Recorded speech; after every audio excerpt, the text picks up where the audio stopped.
दोस्तों आप सभी के लिए बहुत बड़ी एक खबर निकल कर के आ रही है। जिन लोगों का शुरू से ही डाउट था कि सर क्या आईटीआई लागू होगा ग्रुप डी में जो वैकेंसी आ रही है, क्या आईटीआई लागू नहीं होगा? कि जिन लोगों ने आईटीआई किया था वो तो चाह रहे थे कि आईटीआई लागू हो, लेकिन जिसने केवल 10th किया था या आईटीआई नहीं किया था, उन्हें बहुत बड़ा डर सता रहा था कि आईटीआई लागू होगा या फिर नहीं होगा। तो दोस्तों आज रेलवे ने नोटिस दे करके बिल्कुल फाइनल कर दिया है इस बात को लेकर के कि आईटीआई होगा या फिर नहीं होगा। क्या कुछ खबर है, आइए देखते हैं इस वीडियो में। दोस्तों इससे पहले मैं आपको बता दूं कि जो सच्चाई की बात मैंने है कि क्या है सच्चाई, तो ये जो नोटिस है, ये पहली बात तो आप ये मान लो कि एकदम ऑफिशियल नोटिस है, ये कोई फेक नहीं है और रियल नोटिस है जो मैं अब आगे पढ़ने वाला हूं। दोस्तों ये जो नोटिस है ये गवर्नमेंट ऑफ इंडिया ने जारी करी है, भारत सरकार मिनिस्ट्री ऑफ रेलवेज ने।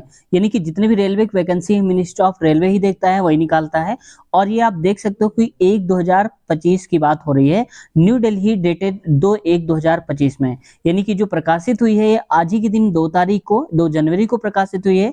और इसमें से general manager all zonal railways production units, यानी कि सभी के पास भेज दिया गया है। जितने भी जोनल रेलवे हैं उनके प्रोडक्शन यूनिट हैं, उन सभी को ये बात इन्फॉर्म कर दी गई है कि अब ये जो नोटिस है इसी को आपको लागू करना है। तो दोस्तों देखो इसमें है क्या, सब्जेक्ट हमारा ये है कि minimum educational qualification for recruitment from open market in level 1 of पे मैट्रिक्स 7 सीपीसी। यानी कि ग्रुप डी की बात हो रही है। और जो सबसे बड़ा आप लोगों का यही डाउट रहता था एजुकेशन क्वालिफिकेशन को लेकर के, क्या कुछ कहा है रेलवे ने, इसको देखते हैं। दोस्तों इसमें देखो क्लेरिफिकेशन जो दिया गया है, रेफरेंस दिया गया है बोर्ड्स लेटेस्ट जो सीईएन था 2017 वाला, और इसके आगे जो डेटेड 2017 में और भी सारी नोटिस थी, उन सबको रेफरेंस लगाते हुए उन्होंने नोटिस जारी करा है। क्या कुछ है देखो, please refer to board's letter CEN 2017 dated 4/6/2019 regarding minimum educational qualification for recruitment in level 1 of the pay matrix. यानी कि 2019 में जो वैकेंसी आई थी दोस्तों, इसमें एक नोटिस निकाली गई थी क्वालिफिकेशन को लेकर के, उसी में कुछ सुधार करा गया है। क्या बोल रहा है कि the issue has been reviewed, यानी कि जो भी इशू था नोटिस को लेकर के, पहले जो हमने क्वालिफिकेशन लगाई थी उसको हमने दोबारा से देखा है, and in suspension of the earliest instructions as under reference. यानी कि जो 2019 वाली नोटिस थी जिसमें जो क्वालिफिकेशन को लेकर के था, उसको हमने क्या कर दिया है, सप्रेसेशन कर दिया है, यानी कि पूरी तरह से निरस्त कर दिया है इस पिछली वाली नोटिस को, जितनी भी नोटिस आती रही हैं।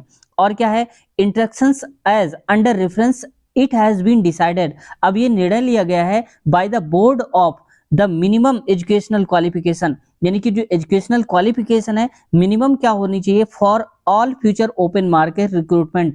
यानी कि जितनी भी वैकेंसी जब आएंगी ग्रुप डी को लेकर के, उसमें से जो एजुकेशन क्वालिफिकेशन होनी चाहिए इन लेवल 1 यानी कि ग्रुप डी की बात हो रही है, including the upcoming CEN level 1 recruitment will be 10th पास और आईटीआई। देखो सबसे बड़ा मतलब कि या तो आपके पास 10th हो या फिर आपके पास 10th आईटीआई हो, तो आप भर सकते हो इक्विवेलेंट और नेशनल अप्रेंटिसशिप सर्टिफिकेट, यानी कि एनएसी हो ग्रांटेड बाय एनसीबीटी। तो देखो दोस्तों, अगर आपके पास केवल 10th तक आप पढ़े हैं या इसके आगे है आईटीआई नहीं किया है, तो भी आपको पूरा मौका मिलेगा। और यहाँ पर बोला गया था ऑल पोस्ट के लिए, all future open market recruitment, यानी कि सभी के लिए बोला गया है, ठीक है। और इसमें लिख दिया है इंक्लूडिंग अपकमिंग सीईएन, यानी कि जो भी अब आगे आ रहे हैं उन पे ये लागू हो जाएगा। यानी कि अगर आपके पास केवल 10th है तो भी आप भर सकते हो, और आईटीआई है तो भी आप भर सकते हो। इसमें दोस्तों क्या होगा कि सभी को मौका मिलेगा, आपके पास आईटीआई है या नहीं भी है तो भी आप फॉर्म को अप्लाई कर पाएंगे।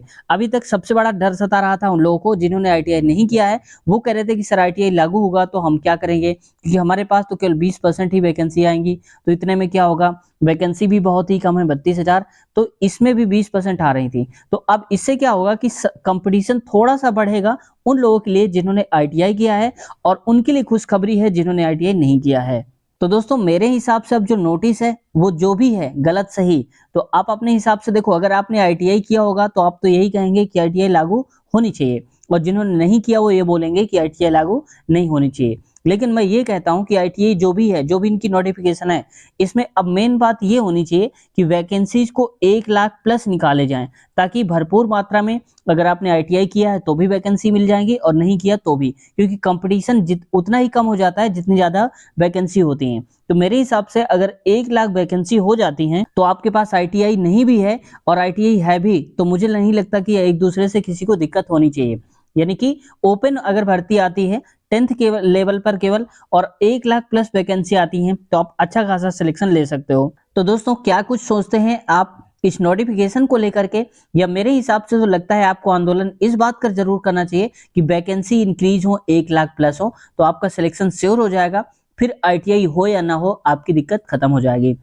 तो दोस्तों आपका मेन फोकस होना चाहिए कि इंक्रीज की जाए वैकेंसी, जो ग्रुप डी की है वो इंक्रीज होना चाहिए।